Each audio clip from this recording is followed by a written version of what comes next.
Hello everyone, welcome back. I know what you guys are all wondering. What exactly is an inner family system? Well, that's a great question. So let's talk about it.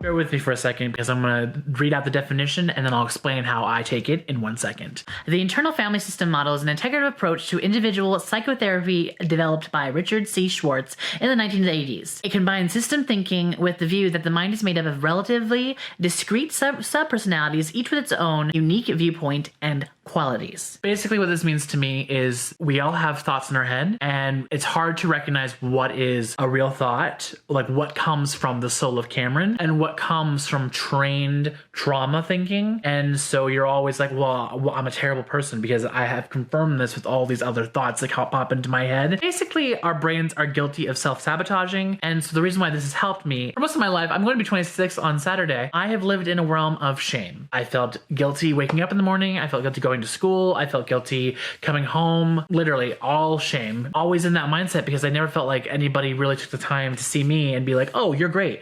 You're good all by yourself. You don't need to be changed. No, I was always told that I wasn't enough. I wasn't pretty. I wasn't manly enough. I wasn't adult enough. I wasn't child enough. So basically all these things were like roaring on in my head, expectations, in other words. It led to the 26 years of turmoil and self-hatred that I've been existing in. And I know we shouldn't use the word self-hatred, but that's what I'm recognizing it as because I'm going through therapy. But I didn't see it at the time because at the time I just thought that's how I was. Those were my thoughts. What inner family systems do is it allows you to place a name on something. And so for me, what I did was I placed a name on shame. I gave it the name Sheldon, not in any relation to the Big Bang Theory character. I gave it that name because it made me laugh thinking of somebody trying to shame me whose name was Sheldon. Also because there are people who I've met who are named Sheldon who have enough to deal with. They'll need to be trying to shame me with all the stuff they're going through. So why does shame have so much power over me? Eventually what started happening is I started to realize that these thoughts were popping into my head that were just shame thoughts that had nothing to do with me, Camron. Every now and then I'll just have Sheldon going off in my head and I'm like, Sheldon, what's going on? We've been sitting here for like an hour and a half. Why all of a sudden do you feel like you need to flare up and butt into my conversation or butt into me being calm and like content and having a good like relaxing time? Why, Sheldon? Why? And Sheldon usually is like, I don't know, I was bored and you haven't thought of me in a while and I'm not used to that. I'm used to 24/7 shame. I am used to having a 24/7 job and you cut me down to like maybe 1 to 3 hours a day. That's hard. I'm trying to go through detox, Camron.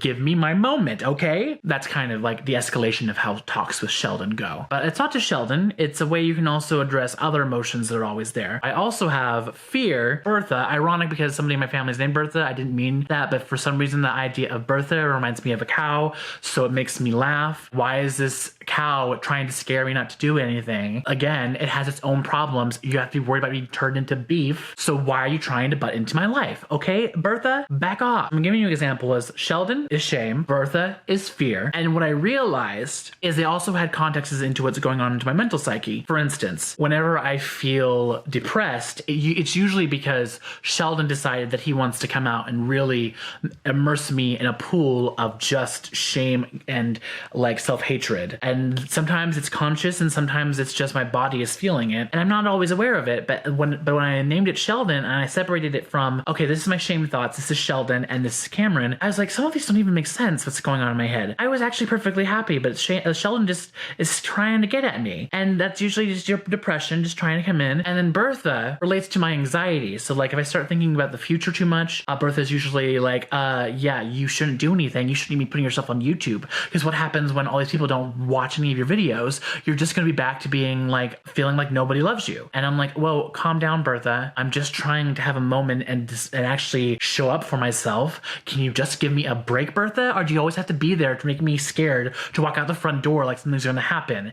You could die tomorrow in like less than a blink of an eye. Can Bertha just calm down a little bit, okay? I've narrowed down my anxiety and my depression. I have other ones. What happened for me, and the reason why I'm relating this, it was something that a therapist recommended came into me because I was talking about like this voice that was always coming. She's like, well, why don't you name it? So because if you name it, maybe you can start addressing it, and then maybe that will help you feel like you're in control. Because I did that, I started to actually recognize where Sheldon and Bertha are coming from. The visual I'll give you is basically, I'm Cameron, you're seeing Cameron, but like over here, like for instance, where that blue light is coming, that's like a void in this area. When Sheldon and Bertha are quiet, the void's like just hanging there. It's like chilling. It's just like, you know, having a breezy day. Whenever it's been too long and Sheldon and Bertha are like, wait, Cameron, you can't be happy. We need to send you some animosity because our toxic friendships, I know I should cut them off, but they're just, I'm so addicted to them, it's hard to just throw them out the door. Usually like this void becomes like dark and it just starts like shooting thoughts like, oh, I'll be sitting here, I'll be watching my favorite show, and it's like, Cameron, do you really think you should be watching your favorite show right now?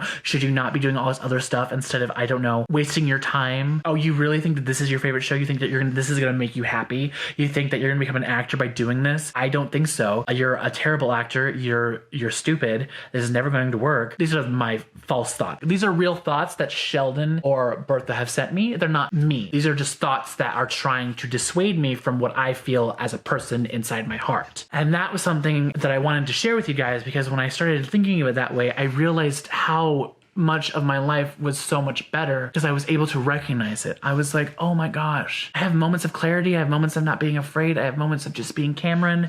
I have moments of like actually doing the thing I love because I'm not allowing these voices just to sit like a pillow over my head and smother me to death. Oh, yeah, that was great. That's what I want to share with you guys. You should definitely go and do more research, or if you are in therapy or are trying to get into therapy, you can definitely research to see if it might work for you. It allowed me to know myself more. I'm in this bright pink shirt. I never would have worn this before. Why? Because I'm like, I want to be invisible. I want to be in the shadows. I want to be with shame and have nobody ever notice me, because if they notice me, they can make me feel like I'm disgusting or I'm embarrassed to even be looked at. So that's kind of where this like pink shirt came in, because I was like, I, Cameron, want to be seen, and I'm going to get this shirt that I would never have bought before. So every time that Sheldon decides he wants to have his moment, I can be like, look, Sheldon, see the shirt. I'm in pink right now. I want to be seen. You go back to your corner. A cautionary note. You can't just send it to its corner. It's harder for you to recognize it as a thought if you're always pushing it aside, because I'm talking about suppressing. What I do, and whenever Bertha or Sheldon has this moment, I'm like, okay, look, Sheldon, I know you showed up uninvited to this party, and I know you want me to hear you, but I'm trying to hang out with my other cool friends. I love you. You're great. You're just not good for me right now. But you came all this way, so I can give you 5 minutes of my time, and then you need to go back home. Is that good enough for you? Is that enough time for you? And then usually Sheldon's like, okay, Cameron, I understand.